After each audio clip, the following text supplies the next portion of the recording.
Hey there, welcome to Board Game Hot Takes, the podcast where we give our immediate reactions to the hottest board games just minutes after playing them. My name's Tim. This is Adam. Today we're going to give our hot take review on the game we just finished playing, Great Western Trail. But before we talk about that, something to watch out for. This coming weekend, Adam and I are going to be flying up to Portland to spend the weekend with Chris and Steve, and we are going to be playing games all weekend. So the next episode, instead of just a regular review, we're going to kind of do a recap of that gaming weekend. We're going to be talking about a whole bunch of games we get played. So something to look forward to. We're really excited about it. And also, I have some poll results this week. So I asked on Twitter, do you have regularly scheduled board game nights or days? And if so, how often are you able to pull it off? And the options I gave here were no, with a sad face, a little tear dripping down its face, monthly or bi-weekly, weekly, or multiple times a week. Adam, how'd you answer this?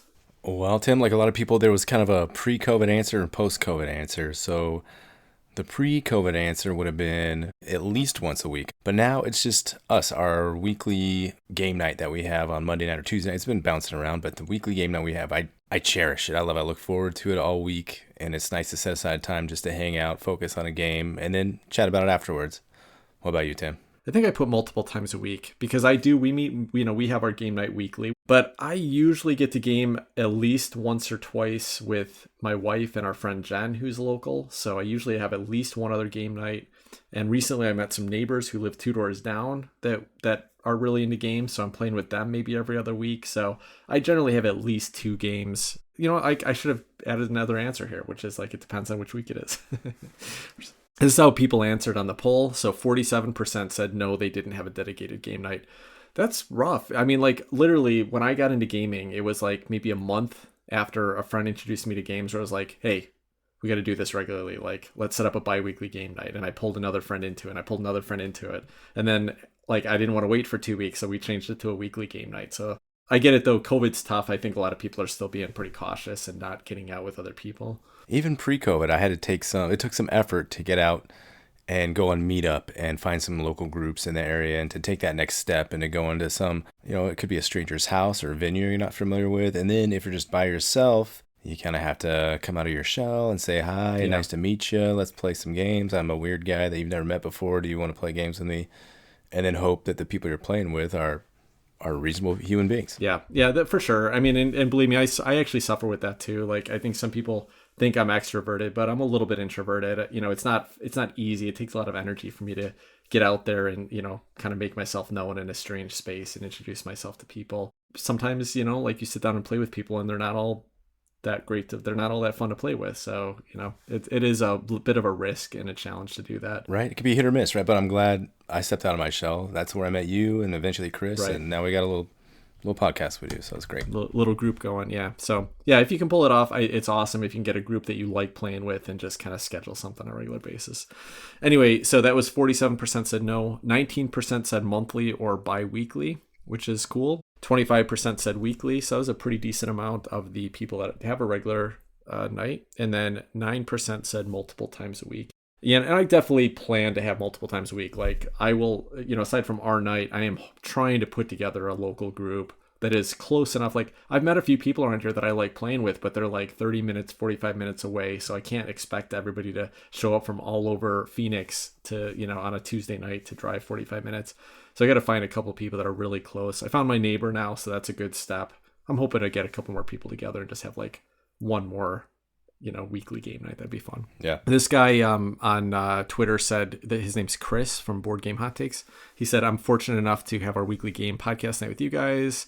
And since moving to Portland, found oodles of people looking to play games. So it seems like Chris has like a dozen game nights every week. Like every time I talk to him, he's like, oh yeah, I played with another group last night. Yeah, he's always like, oh, I hit up with my Root board game night and we had a lot of fun. And then I did Oath board game night. Now I'm doing Diplomacy. And then I'm like, well, Chris, whoa, dude. That's awesome. Good for him. Portland sounds like a hotbed of board gamers up there. It has nothing to do with Chris's shining personality, everything to do with his location. That's exactly right. Girl Got Games, who's Chrissy Pesky. She's actually one of the co-designers for one of the Everdell expansions that I play tested. She said, I play about every day with spouse. That's awesome. When my mother visits, I also play with her about every day. On weekends, we play with kids when they're done with homework and their work. We used to play with gaming group on Wednesday, Thursday.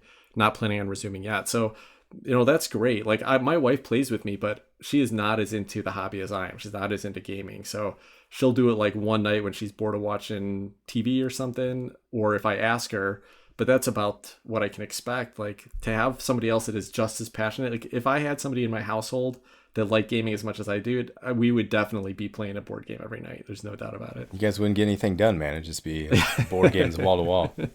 Yeah, maybe that's true. All right. Well, cool, Chrisky. That's awesome for you. Chris Prime says Tuesday night with the guys, about 75% of the time it works out. Like, that's funny. Even like when you do have a regular game night, every once in a while, like 2 or 3 people just don't show up. They got other obligations, gets in the way. Seth Gonzalez said, I bonded with a coworker over craft beers and board games. We try to fit in a game night once a month. It gives us a great reason to open special bottles together and play games. New rules to learn while taking on high ABV brews don't usually go so well for me though. That's awesome, Seth. Yeah, that's super fun. Like just hang out with a buddy and learn some new games. That sounds like a nice situation right there. Actually, a really nice situation. Yeah. Anyway, there's a whole bunch of other answers on here. If you don't follow us on Twitter, you can find us at BG_hot takes. Lots of people come out, answer the polls, interact with us on here, and we may read your answer on the weekly show. Let's go ahead and jump into a description of Great Western Trail. In Great Western Trail, 1 to 4 players act as cattle ranchers attempting to herd increasingly diverse groups of cattle from Texas to Kansas City. As the game progresses, ranchers theoretically become more savvy, experienced, and knowledgeable with regards to the path they take to Kansas City. This is accomplished by visiting pre-existing buildings along the route. These buildings allow players to do things like hire help, purchase more valuable cattle, advance their distribution network, dispose of less valuable cattle, remove outlaws for cash, trade cattle for cash, and build their own buildings to provide new options next time around the trail. Once ranchers reach KC, their cattle is sent down the line, hopefully removing a disc from their player board, providing an ongoing revealed benefit, and the more capable rancher returns back to somewhere in Texas to do it all again. Points are earned in many ways. Some include fancier cattle, upgrading buildings, and removing outlaws and hazards. The in-game mechanism is unique. Once the pool of available workers extends to the bottom of the workers for hire board, the game end is triggered and the other ranchers have 1 additional turn to earn points. Most points wins. The usual caveats apply. This doesn't cover all the rules, but hopefully gives enough background to follow our discussion. Great Western Trail was designed by Alexander Pfister and originally published in 2018 by Eggertspiel, although we played the 2nd edition on Board Game Arena this evening. Great Western Trail 2nd edition tonight, which is a fairly recent version that came out last year, has updated artwork, a little bit of changes in theming to improve some diversity and remove some problematic theming having to do with Native Americans in the original version. This is the only version I've ever played. Adam, you played the 1st edition at some point, didn't you? I did. I played it once pre-COVID long ago, so 3 years ago, 4 years ago, and then the game had been around for quite a while. I remember the cards being worn at the edges, and the board itself looked like it would be well loved and well used. So it had been around a while, yeah. Yeah.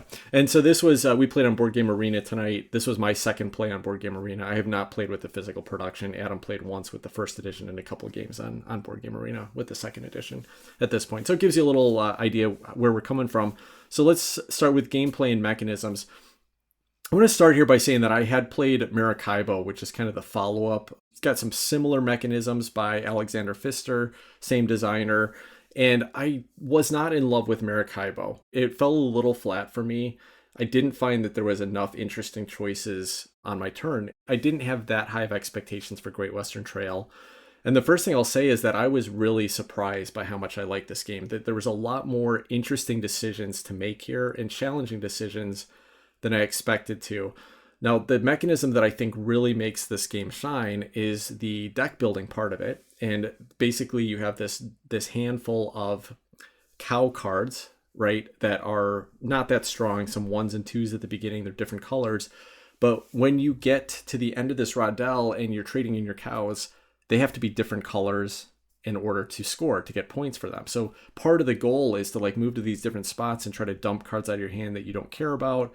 Try to get cards, you can buy more cards so that you end up with a diverse set of cards in your hand at the end.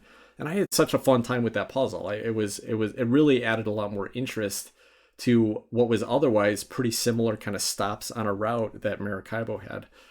Adam, did you enjoy the deck building here? You know what I did, Tim? This time around, the cattle management aspect of this game is really pretty neat. You got your cattle market. You're trying to buy these cows that are worth more and more money as the game goes on. You have to get a certain amount of cowboys, ranchers, vaqueros, something that can handle these cows so you can bring in the more expensive ones. And you can increase your hand size limit as well. So I think at the beginning of the game, you start with a hand size of 4, you increase it to 5 and 6 as the game goes on. So by the time you get to the train station, you hear all these terms coming around. That's one of the things with these games. There's so many side mechanisms we'll get into, and the overall picture of all the mechanisms in this game is something I'll get into later too. Anyway, yeah, you're managing this hand of cattle, increasing value cattle that'll give you higher delivery points and more in-game points is kind of what you're going for. So that cattle management was pretty enjoyable. I did like that part of the puzzle, Tim. You mentioned the hand management is kind of one of the central things. What about this trail that you're going around? You're starting in wherever it is and you're going off to wherever, to Kansas City. It's an evolving trail. There's a couple different paths. It's almost like I guess people call it a rondelle, but it's just a giant rondelle. It's a path with a couple different ways you can go and do different things along the different nooks and crannies of the path, left turn or right turn. Eventually, though, they all end up in Kansas City. Then you're reset and you do it again and again and again. So over the course of the game, you're going over this path 5, 6, 7 or more times. It's getting upgraded, almost like a kind of a tech tree kind of thing. These are the actions that you're going to do as you're moving your little cowboy from A to B. So that was kind of one of the other central mechanisms of this game. Tim, what do you think of that? Yeah, so this is where I think it was more interesting than Maracaibo, because Maracaibo had the same type of thing. You know, it was like a rondelle, couple branching paths you could go off on. As far as I remember with Maracaibo, though, you didn't really adjust the path, right? It was like whatever spaces were there at the beginning of the game were there the rest of the game. And in this one, what I think made it interesting is that you could build your own private buildings. And buildings were kind of neat because it basically gave you new actions to use on this rondelle, but nobody else could use it. But some of them would make them pay you money as they passed through it. So it did add some opportunities for player interaction where you could kind of drop it in a space that you knew somebody else wanted to go through, make sure that they were paying you some coins before they went through, but also that you could kind of set yourself up. The challenge with it for me was that this game is like, it's an engine builder in a big way, right? Like you have to build up architects or whatever they're called in order to build better and better buildings or to upgrade buildings. You have to add ranchers to your tableau in order to buy better cows, and you have to add engineers in order to get some immediate benefits. But also, if you want to put in station people, then like people in stations, and you got to give up one of these workers. I think I built one 4 value building, that took 2 architects or whatever. And maybe if I played really efficiently this game, I could have gotten to like a 6 value building or something like that. It just felt so hard to build up any of the buildings that did really cool stuff. And by the time you would, the game, maybe you'd get one use out of it. I'm sure that's because we played super inefficient as an early play here and that you could improve at that. The promise is there that you can kind of build up this series of actions and kind of combo stuff together and be like, yeah, I'm going to discard a green cow to draw 2 cows, and then I can discard 2 cows to get another action and kind of build up this series of action. To me, I was just kind of randomly like, okay, I got to build 3 buildings in the round. I'll just try to put it where it seems like the best fit for now. Maybe it'll block somebody. Maybe it's right where I'm planning to go this round or something like that. I think there's a lot to explore here. I think that there's a lot to really dig in and find new strategies. And maybe you just go after a couple specific buildings in a round that work with the objective card you got or something like that. Like, I think there's a lot to explore here that we just didn't even scratch the surface on this time. But I think the rondelle's cool because of all those buildings. Does this game approach sandbox territory for you with the different ways you can go and the different things you can do each time you play?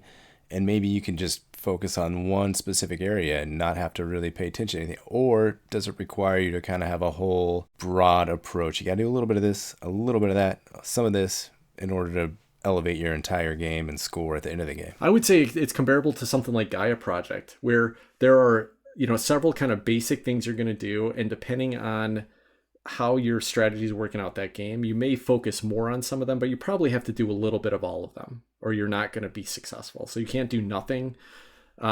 it develops in a different way, but it felt similar in that path. Like you can focus on one tech tree in Gaia Project, right, and ignore building income buildings, or you can you can try to spread out across several tech trees, and some of that might be dependent a little bit on what are the round scoring objectives and what are the civilization you've got. Well, in Great Western Trail, it's like, hey, I start with an objective card, and then I might draw some more. So trying to focus on those, trying to focus on what buildings I built to exploit them and make better use of them.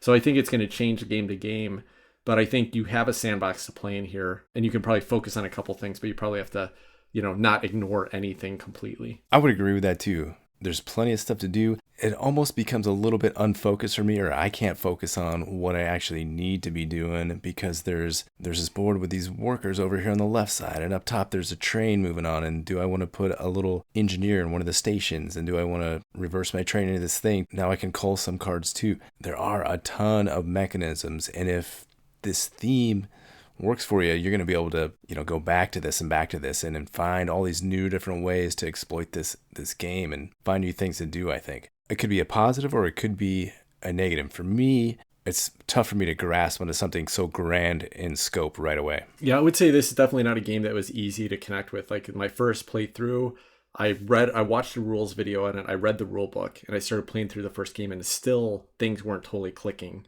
But I got through halfway through the game, and then I went back and re-watched the rules video just to kind of like re-cement and get some answers to my questions. So that was my first play, and then this was our second play. And I had a pretty good grasp, but like several times during the game, I was like, wait a second, why does that work that way? And somebody would explain it to me, and I was like, oh, okay, right. So like we played 2 full games of this, or I played 2 full games of this, and maybe now I have a grasp on all the rules. So it doesn't feel like a super heavy game because the action is so simple. You move your worker and you do what it says. But there are so many little subsections and so many different icons you have to grasp that I think it's heavy for how simple the action is. It's a lot to understand all the different subsystems that are working in it. Well, don't ask Jeff Milton my grasp of the rules, because he watched me embarrass myself in that game that you and he and I had, and it's not over yet, but halfway through it, I think he realized Adam doesn't know what he's doing in this game. I'm going to have to do some hand holding here. So thanks, Jeff. I appreciate that. And that's correct. I did not know what I was doing in that game. And it started to come back to me, started to click a little bit this game, but there's still just so much going on. It's tough for me. So Tim, what do you think about this train track going around the outside? It's kind of the extent of the track that you built, and you can deliver your cattle to any city up to or prior to your locomotive. What do you think of that whole mechanism? See, and I love it. I absolutely love it, because every time I had a decision to move that track, it gave me some choices. Do I want to move further? If somebody's right in front of me, I get to jump over them. So that's an interesting choice. Like, should I take an action now that lets me move my locomotive because I can potentially jump 2 people? Or should I take a different action? But if I do move forward, do I want to go down in one of these little stations and get the immediate benefit? But then I have to give up a permanent worker that I just had to pay for in order to get another extra benefit that's going to give me some ongoing like so many cool decisions there. And you cannot push your station up at all, right? But then if you want to build on ship to a future city and put your thing there and get the benefits, then you have to pay a bunch of coins if you don't move your train up.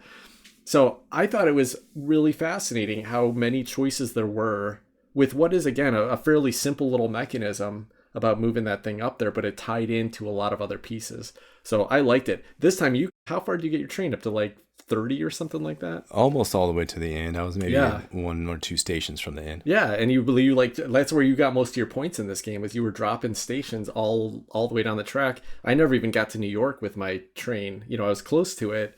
I knew I was going to have to pay the difference, though, but you went a totally different strategy there.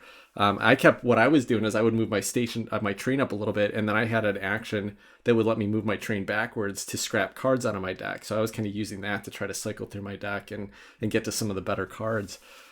There's a lot of cool choices here. I thought it was cool. So hopefully the picture we're painting is one of all these different mechanisms that do end up tying together in a pretty nice way. Some of them aren't maybe as intuitive as you would think. Okay, I can move my train backwards and that lets me call a card. Okay, that's cool, I guess. So it might not make super sense, but it's all in there, and the different pieces of the game all do tie together in a nice kind of a way. A lot of that is based on the player board too. What do you think about the player board and removing these tokens? That's kind of where your engine building happens. And you talked about the engine building piece. And I think a lot of that comes from the player board. Yeah, the putting the engineers out there, some of them which will give you immediate benefits when you place them, or not the engineers, I keep calling them that, but it's like the different types of workers. You're putting them on this player board. Some of them give you immediate benefits 'cause when you place them, others just like grow your engine and kind of help you do better things. But then there are these discs. Every time you place a disc out in a station, or you visit a station, or you deliver cattle to a new city, you move one of your discs off, and that removes it from your player board and puts it out onto this main thing. And I thought it was really great. Now, again, I'm going to compare this to Maracaibo because Maracaibo has a similar type of mechanism where when you get to certain spaces, it's a little different, but when you get to certain spaces around the island, around the rondel in Maracaibo, you can sell goods. So if you have a card in your hand that has an icon on it, you would discard it, and then you would take one of those discs off your board and then basically get an upgrade. What I liked about Great Western Trail, at least the second edition, much more, is that the player board, the user experience was laid out very nice. There were these actions that you could upgrade. There were certain times when you get these kind of like these free actions, and you could either get one of them, or if you had removed two discs, you get two of them. So you could kind of upgrade these little free actions you could do. But then there's a place where you could remove, discs in order to increase your hand size or increase your movement length or increase the number of certificates you can have in your city. And it was laid out in a really clean way. In Maracaibo, on the other hand, it is one of the messiest player boards I've ever seen. And it does almost the exact same thing, except that there is like just these random like spots littered around this very ugly, graphic design that is much less intuitive. So in a comparison, I loved it, and I thought it worked really well. Did you think that user experience was good? I thought the player board here was pretty clean. It was laid out nice. Move a disc here, reveal some benefit that you get to do. That's just a nice mechanism for me. What was tough for me was the iconography. It's kind of all over the place. There's some exclamation points, and there's a hand that's up, like a stop sign hand, and there's some gears. What do the gears do? There's a train forward, train back. That one makes sense. Train forward or train back. I get it. But a lot of the other stuff was not necessarily intuitive. Maybe by the end of the game, last couple of rounds of the game, I was like, all right, I got it now. But I remember long ago, my first game, I was like, what is going on here? I have no idea what any of this stuff means. It's confusing. But yeah, it makes sense at this point. Yeah, dense iconography. And I even think that we should probably call out that because we played it on Board Game Arena and there's like tool tips, so you can mouse over that stuff.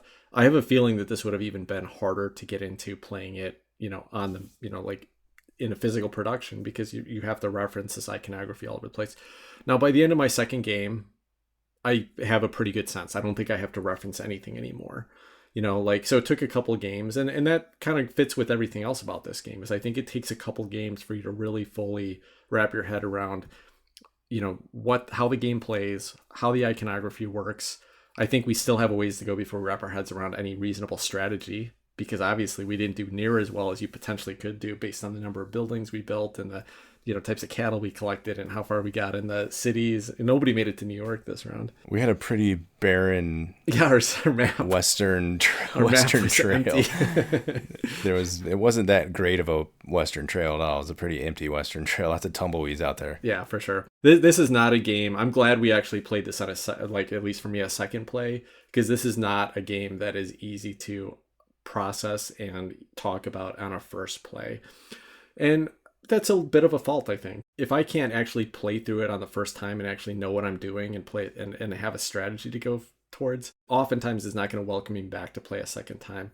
Luckily, this time, this game did. It had a few things going on that I thought was pretty cool and fascinating, so I wanted to go back and explore it again. But that doesn't always happen. If a game is that obtuse and that hard to get into, that's difficult. Apparently, enough people have come back to it. I mean, it's what, in the top 30, top 40? Yeah, it's 14, I think, or something like that. 12 way or up 14. there, right? Yeah. Yeah, the other interesting thing about this is because the second edition is now at like 200 and the first edition is starting to fall a little bit. At some point, the first edition will move up and we'll end up with 2 Great Western Trails on the top 100, just like Agricola and, several other games. So I think the second edition has a long way to go, because I looked at the production of the first edition. Let's talk about the production now that we're kind of on this topic. I looked at the production of the first edition, and it is an ugly game. Theme-wise, I have zero interest in a Western game anyway, which is why it's taken me 5 years of being in this hobby to play one of what is considered the top-rated games of all time. So the theme itself, zero interest to me. In the original production, huge turnoff. So I will say that the second edition is much nicer. I like the cow cards. I like the map layout. I think everything looks really cool. Nice colors. Like, I like the production on the second edition. What do you think about the production? Couldn't agree with you more, Tim. First edition, that box cover, it's like the paragon of Uncanny Valley. You can't get more Uncanny Valley than whatever that is on the cover of that box. It's creepy. And then a lot of the art echoed those characters from the box art in that first edition. So second edition, they cleaned it up. They got out of that valley and they made it not so creepy to play the game. So the art is okay. It's an incredibly mundane production. I like that it doesn't have all kinds of plastic, this and this. I think it's just the wood pieces. So that's nice. And you got your standard discs and little trains and stuff moving around. So actually, the board on this one was kind of cool looking down. You got the 3/4 view, a lot of the western United States, kind of Utah sense and desert Arizona. And you might have these flash floods coming in. Some nice touches there with the thematics of the art. I did enjoy that. I love Western United States and the outdoor features that it has to offer. So that part was doing it for me. Wrangling cattle, bringing them to Kansas City to sell them, I don't care about that at all. I could take or leave it on that. What about you? Are you a fan of the Western genre in like fiction, in novels or movies? Like, is that something that kind of drives you? No, you know what? I never romanticized that. I never enjoyed it. I never enjoyed this like gritty, tough guy walking into a town and having a gunfight. That never did it for me. So no, the theme was something that kept me away as well, like you mentioned. Yeah, least favorite Back to the Future was Back to the Future 3 by a long shot. That's the one Western that I really, really enjoy. Yeah, so I agree. And I think what's kind of interesting is that almost all they had to do to make this production nicer in the second edition is add some color to the backgrounds on the workers, spice up the imagery a little bit, like add some color to the back. Like, just add some color, man. Like, give me a dry Euro and add some color to it, and I'm in. Like, it's not that hard. So I think the second edition here, they did a pretty good job with taking this dry Euro and this dry theme and making it feel kind of fun. Apparently it was hard for Castles of Burgundy, but not for too much longer. Third try, maybe. Maybe on the third try they'll get it right. Let's just ask the question, Adam, would you request to play Great Western Trail again? I want to just preface this question to say that you seemed to be miserable when I was playing the first game with you. You didn't seem to be having fun.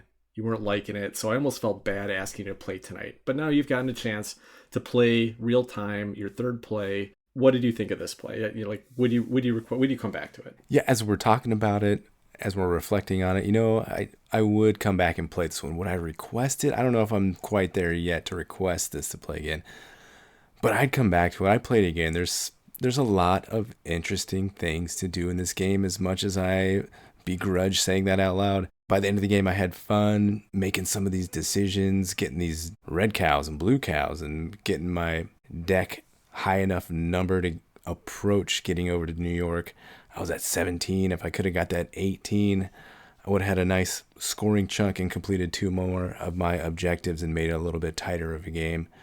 So that was exciting. That was really exciting. I came so close to getting it, but I wasn't quite there. Because of that, now I kind of want to go back and make it to New York and make it to Philly and see it through. And given the fact that it's on Board Game Arena, it's going to be hard to like not be like, yeah, okay, let's do Great Western Trail. Let's go for it. What about you, Tim? Yeah, I was surprised, to be honest. I did not expect to like this game. Again, the theme never got me excited. So ever since this came out, people are raving about it right when I was getting into the hobby, 5-6 years ago, and just had zero interest. I was like, at some point I should probably try that game because people love it. Moved up the BGG top 100 quickly. And so then Maracaibo came out and people are like, oh, this is like the Great Western Trail killer, right? It's like Alexander Pfister's next attempt at this same mechanism. And I got Maracaibo and played it quite a bit, and it's got some interesting things going on, but generally it fell a little flat with me. And so I just didn't really think that I'd ever go back and play Great Western Trail. So thanks to one of our listeners, Jeff, who just invited us to a game on BGA, and I never turned on a game on BGA. So if you ever invite me to a game, username is Denga, Denga. on Board Game Arena, I will go and learn the game and I will start playing it with you. And I'm so glad I did, because I started playing it and I'm shuffling through this little cow deck and adding cards to my hand and discarding stuff and trying to get an uneven. And that was such a fun puzzle to me. So right away I was hooked. Like even in the first trip to Kansas City, I was hooked because I managed to get 4 different cows in my hand on the first trip to Kansas City. I'm really excited I got to play it. And on the second play, it was cool because after the first play, I was like, yeah, this is kind of neat, but I think it's going to get redundant. But the starting buildings get put out in different locations. The buildings that other people put out in different locations. The strategy I took, the things that I did this game were completely different than the first game. And I don't even think I scratched the surface on any of the strategies, right? I just started to kind of work up a game here, but there's so many things I didn't do well. Like I ended the game with no workers in my tableau other than the starting ones. Even though my goal this time was to like add architects and build up a bunch of buildings out there, and I managed to add a couple, but then I ended up sending them to stations to be station masters. And so like obviously there's a lot more to explore in this game that I didn't even touch on, and I want to play it some more. I would almost say I would pick this game up, except my neighbor down the street has it, so I'm hoping to get some plays with him in, and we'll see if it sticks with me. But this game's fun. I think it's better than Maracaibo personally. I'd rather play this, even though Maracaibo has some other unique things going on. But wow, what a cool game! I'm having a great time. As a Euro, it is pretty thematic. It's not a theme that gets me excited, but it's a theme that I had a lot of fun playing in this world and just kind of exploring these little triggers and mechanisms. We're always a little tough on theme, especially for Euros, but at least this one isn't Mediterranean or Rome or Italy or cruising around in the fields of Europe doing stuff. So nice job getting out of Europe, getting into some different theme that's quite popular amongst a lot of people. Yeah, for sure. All right, cool. Well, that'll wrap up our thoughts on Great Western Trail. We'll talk about some games that have been on our table and some future takes right after this.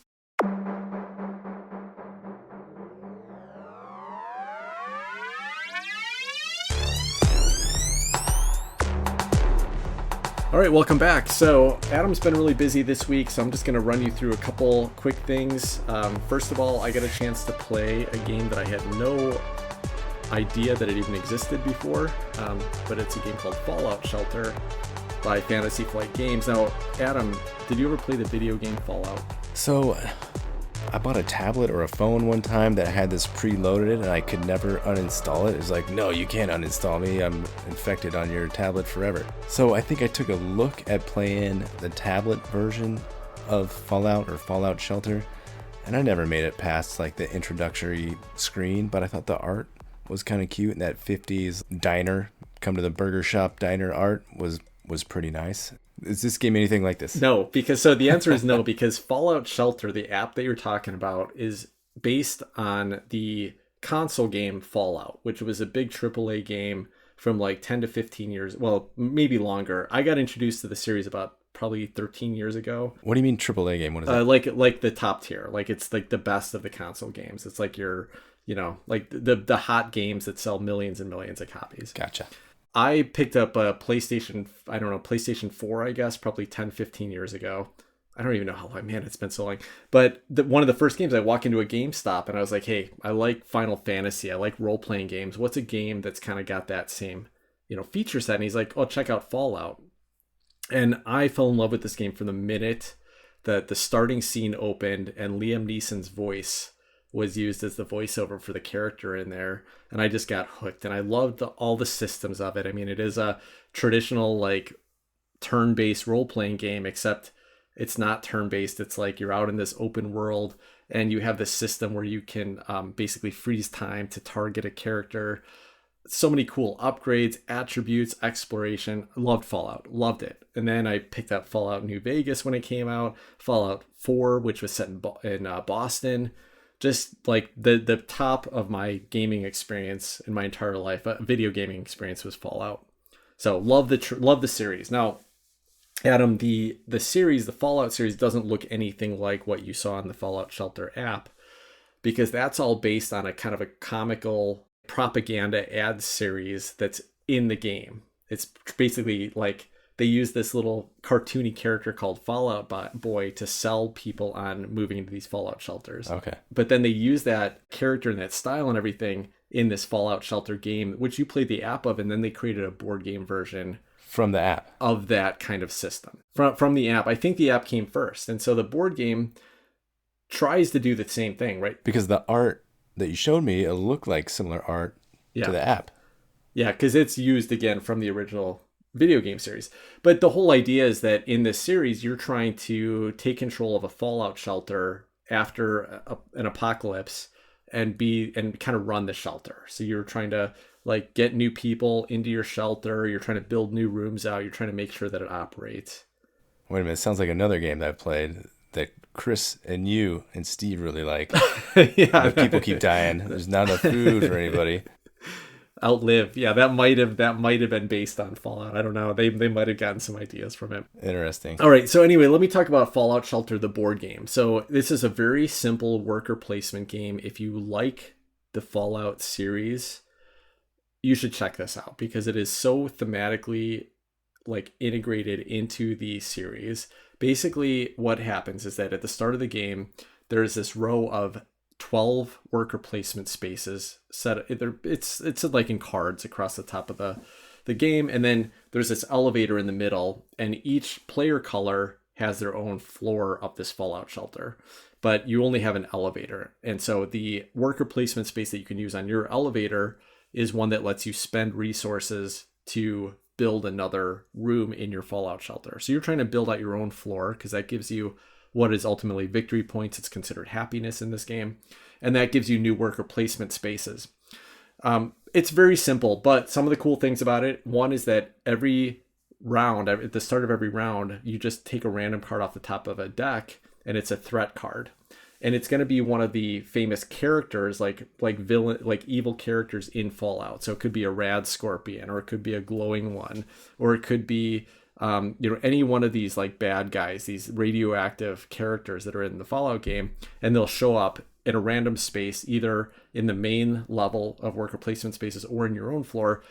But there are these transparent cards with some art on them. So you put it over the worker placement spot and it fits right in, right? It just feels like, hey, now I've got a rad scorpion in my water sterilization room or whatever. And so in order to use that worker placement spot again, you have to go to that character, roll some dice, see if you defeat it. And then there's like weapons and armor and stuff you can pick up to make you stronger against these random dice rolls. So it adds a little bit of a random element of which spaces are available.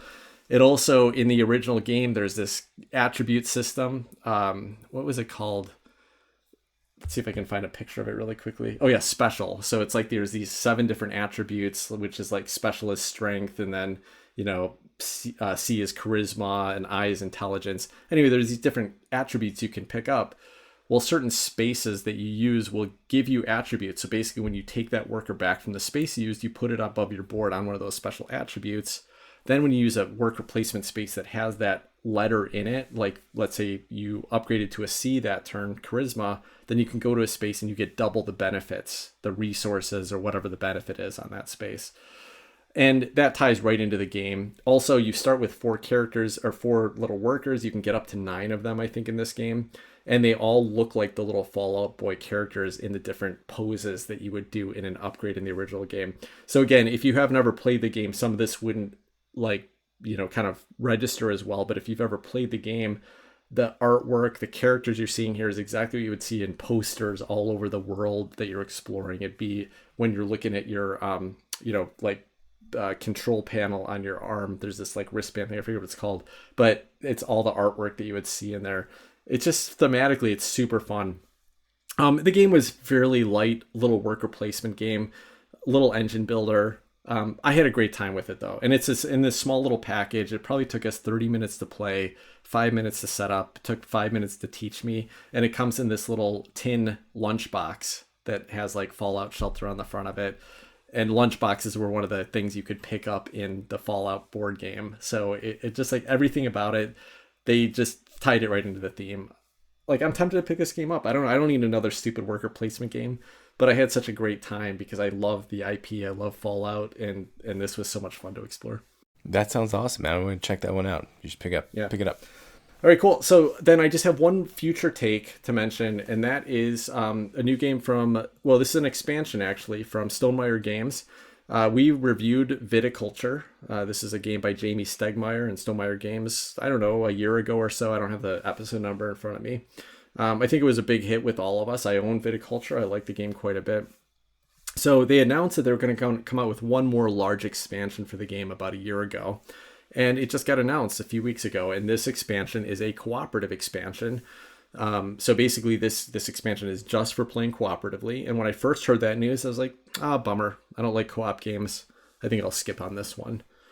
And then they started to like share details about it. And basically the idea is that there's a new board that replaces the original game board, but everyone has their own player mats. So you still have your little winemaking, vineyard that you're doing. The main board has worker placement spots over 2 seasons, just like the original board does.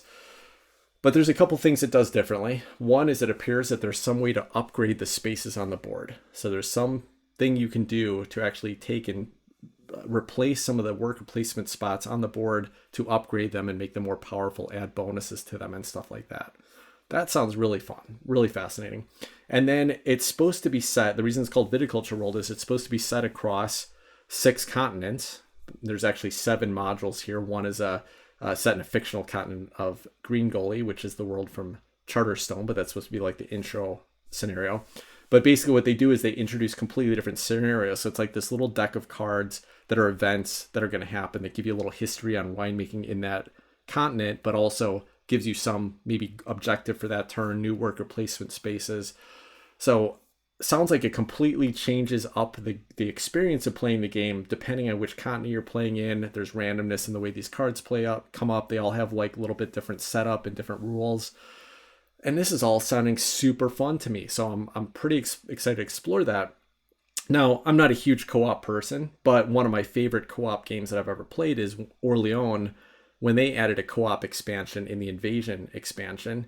And that was a blast trying to kind of figure out this Euro puzzle, doing my own game of Orleans, but trying to meet some objectives that were more challenging than if you're playing the game on your own. And Viticulture World does the same thing, where each person has to get up to 25 points on their own vineyard, just like you would to win the game in the main game. But every player that's playing has to get to 25 points. Plus, there's an additional objective that's like you have to get to 9 prestige or something like that, influence or whatever. So the players not only have to focus on their own vineyard, but they have to work on the shared goal as well as do all the unique things that are going on with the world. It sounds like a lot of fun to me, and I know that there's a solo mode for this, so I'll get to kind of play through these scenarios solo. So it seems like it'll really expand the solo experience for Viticulture. So actually, I'm pretty excited about it, and I think I'm going to order it. Well, one last thing I want to mention about it. I won't spend a lot of time here, but there was a video. There's a couple of reviewers called Thinker Themer, and this is a couple out of Australia that puts out really, really great review videos. If you don't follow their channel or if you haven't seen them, check them out. They're one of the only YouTube channels I watch for actual reviews because they really get to the point, kind of hit about the mechanisms of the game, the theme of the game, kind of what we do here. And I love that format. They do a great job of it. But they put out a video, one of the first kind of early preview videos that were released that said, we're not going to review Viticulture World yet, even though they were one of the only like 10 reviewers that had an early edition of it. And so that was pretty intriguing. So I clicked on it and I learned a lot from this video. I would just say, go watch it. I think there's a general understanding that the use of, imperialism and colonialism and things like that are not necessarily a great thing to put into a game if there's not a good historical reason to do it. But they taught me a little bit. I learned a little bit about why it's a problem. And so I'll just say that. I think it was really interesting and really informative to me to go and watch this video, learn a little bit of empathy about why this is a negative thing.